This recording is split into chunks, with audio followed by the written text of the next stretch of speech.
While they waited for the pasta to boil, Violet sautéed the garlic and washed and chopped the anchovies. By the time it was time for the youngest Baudelaire to chop the parsley with her teeth, all three children felt less miserable than they had since they first came to Count d'Olen's. Hey, what's up, guys? Welcome back to Binging with Babish, where this week we're taking a look at the pasta Puttanesca from Lemony Snicket's A Series of Unfortunate Events, a pasta sauce that I hate and whose ingredients are strewn here before you. But first, we have to make fresh pasta. This isn't our first time making fresh pasta on the show, so let's play around a little bit. I'm going to start by mixing equal parts, that is 2.5 ounces each of semolina and all-purpose flour, add a little bit of kosher salt, whisk to combine, and then measure out exactly 2.3 ounces of eggs, removing extra white as necessary and adding into a well that we've dug into the center of our flours and whisking with a fork until roughly combined, at which point we're going to turn it out onto a lightly floured work surface and begin sort of bringing together with a bench scraper, and once it starts forming a cohesive ball, we're going to start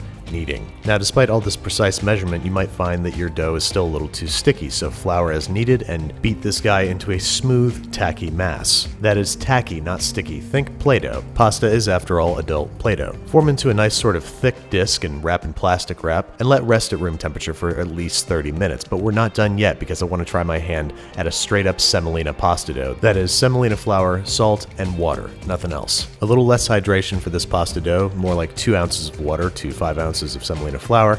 We're going to mix it together likewise with a fork, turn it out onto a work surface, and knead until tacky. It's almost exactly the same process, but I think it's going to yield a little bit more toothsome noodle. And if you're into drying your pasta, this is a better option because it doesn't have any eggs in it, and that's exactly how they make the pasta that you buy in the store. But we're not going to do that. We're going to wrap this guy up likewise in plastic wrap and let them both rest for 30 minutes. Go enjoy 1 1/3 episodes of your favorite Kelsey Grammer, David Hyde Pierce sitcom, and return to some well-rested pasta dough. Roll it out with this little wooden dowel because you lost your rolling pin when you moved apartments, and begin laminating, that is, rolling out on the widest setting on your pasta roller, folding into thirds, rolling out using your dowel or a proper rolling pin, and then rotating 90 degrees, rolling out again, and repeating 3 times. If your dough has any craggliness to it, you will watch it disappear during this process that greatly improves your dough's texture. Then, 1 notch at a time, we're going to start rolling it thinner and thinner. I'm going to go down to number 3 on my pasta roller. Give your finalized sheet of dough 1 last dusting of flour, and then bust out the cutting attachment. Once you've cut your first batch of noodles, place them on a flour-dusted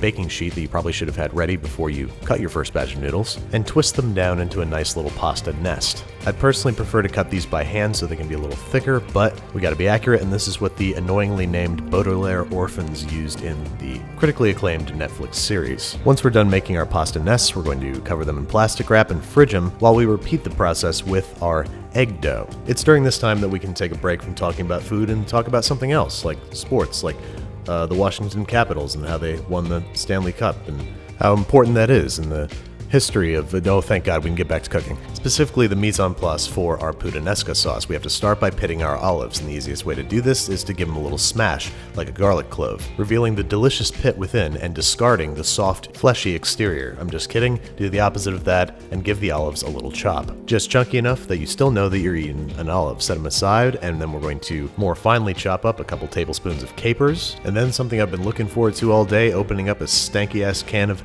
anchovies. We're giving those a little rinse, then a little dry, and then a little chop. I literally do not care how finely you chop them. Next up, we got to deal with the parsley, and as you saw in the show, we need to chop these finely with our teeth. This proved to be pretty difficult, and of course I'm just kidding. Use a knife, be sanitary, don't be gross. We're then going to prepare our tomatoes by opening them up, use a fork if you want, and then we're going to peel and roughly chop what looked to me like 4 to 5 to 6 or 7 cloves of garlic. Do this by giving each individual clove a little smash with your knife, pulling it out of the skin, and giving it a little chop. And there we go, everything's ready for a sauce, so it can be dumped in as necessary. Time to change our apron because it got a little gross. There, that's better, and now it's time to saute our garlic in maybe 3 or 4 tablespoons of olive oil for no more than a minute. We don't want these browning or anything, we just want to make them fragrant. We're then going to add our can of San Marzano tomatoes, breaking them up with our wooden spoon until they're in nice small pieces, and then bringing the whole affair to a simmer. If you want a more pronounced anchovy flavor, you can add them when you saute the garlic, but obviously that's not what I'm after. I'm going to add maybe 2 tablespoons worth now that the tomatoes are all nice and bubbly, along with our olives, maybe a half cup's worth. Again, you can optionally saute these along with the garlic. And lastly, our chopped capers, and then it's time to simmer this guy for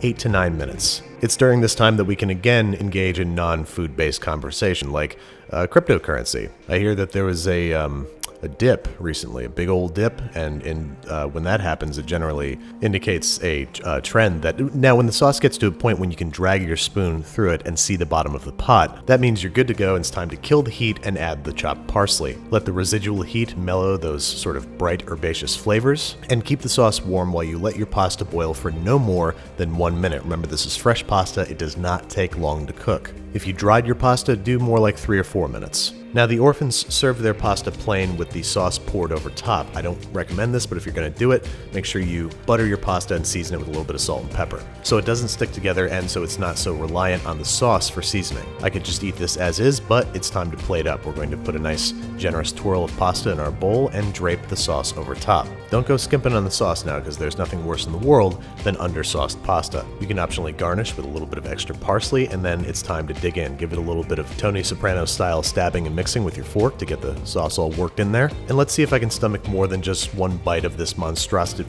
Actually, it's not that bad. It's kind of like a muffaletta. It's a lot of things that I don't like coming together to make something greater than the sum of their parts. So a clean plate club entrant for sure, but I think we can sauce it up a little bit better. Y'all know how I like to do it, and that is get a single serving of sauce simmering in a sauté pan, cook your noodles, and this time we're going to want to just barely touch them with boiled water, like 30 seconds before finishing cooking them in the sauce. Adding a nice pat of butter and giving the whole thing, as my buddy Brad Leone would say, a nice tossy toss. This helps aerate the butter and makes the sauce a little creamier and lighter. We're gonna plate it up with a pasta fork like my other best friend Jon Favreau, hit it with a little bit of extra sauce, and like my godfather Francis Ford Coppola would do, I'm just kidding, that went off the rails, grate some Parmesan cheese over top. Now we have a true member of the Clean Plate Club, leaving more time for pleasant conversation. You guys playing Fortnite?